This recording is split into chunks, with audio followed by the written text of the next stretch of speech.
My name is Elaine. I'm your friend.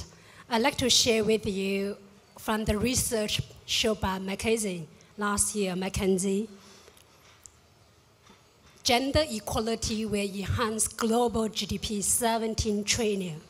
But recently, the World Economic Forum shows that China takes 2.5 trillion for the gender equality. What we believe investment of women growth is not only for women have a happy or more fulfilled life. It's a multiplier in the family, community, and the organizations. And what we believe that in order to empower women, for them to have a chance to rise up, the first thing we need to reduce the burden for women.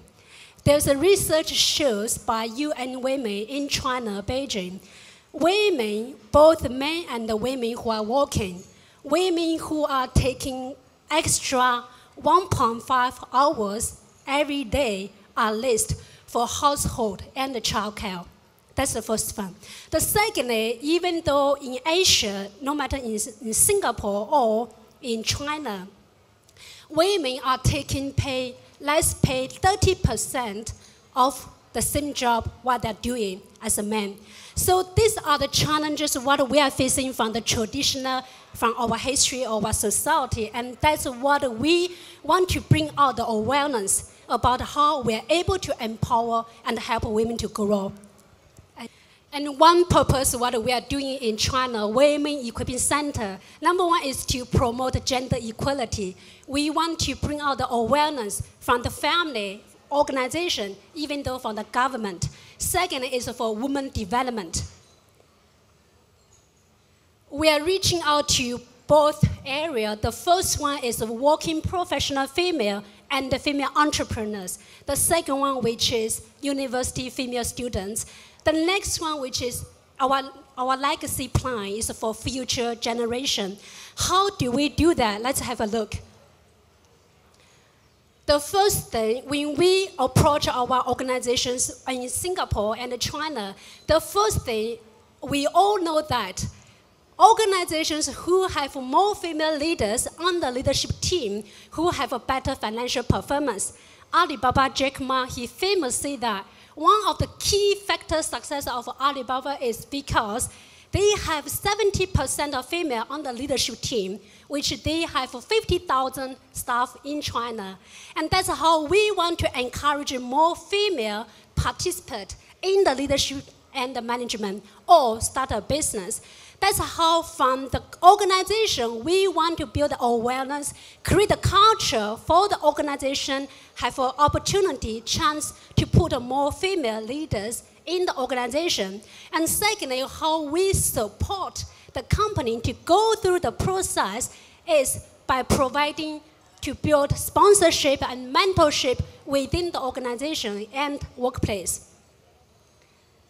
Number two, which is for universities, for the female students, we have a youth leadership development for female bootcamp, which is to develop the value and the character for the young female students.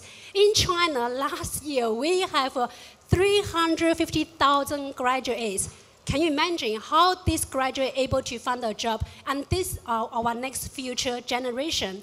How we do that? We are working with the local leading universities in China to develop the equipping center within the university and make sure we have a mentor who is personally able to follow up and build an intimate relationship with the students, who is able to answer the questions what they have and the challenges what they're going through when they're younger stage.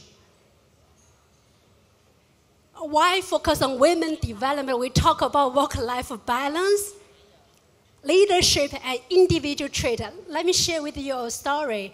Last week, a business partner who shared with me in Beijing, he is running a TCM for 25 hours in Beijing, and he said something. You know, I realized that 80% of my patients are female. The truth is, those females, they are not really physically sick, but because they are depressed or that emotionally are not well, or their under well-being. So that's how we are able to create that awareness. Either we are taking care of ourselves and mentally and emotionally. And these are the challenges which this report is that before Chinese New Year, we have done a research which associated with the Ning organization in Beijing, also Deloitte China in Beijing. These are the research we found. What are the challenges females are facing in the digital era from our personal character values, or for what are the relevant skills in the 21st century, especially in the internet era? There's a very, very interesting question we talk about that. Nowadays, we have a lot of robots. We talk about like AI just now as well. What if the robots take away our job? What is the difference robot and our human being? The difference of our human being is our thinking, our idea, and our innovation. These are the robots are not able to never ever take away.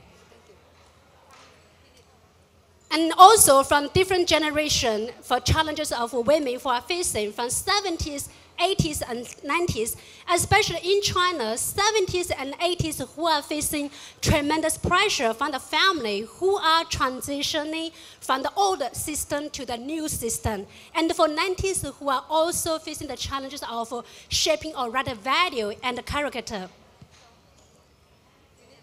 Yeah, okay. Yeah, so I think my time is up now. I would like to share as much as possible, but I'm very happy to connect with you, and even doing business in Vietnam, we are looking for, we have a chance to work in together in Singapore or in China. I'm happy to get to know you. Thank you very much.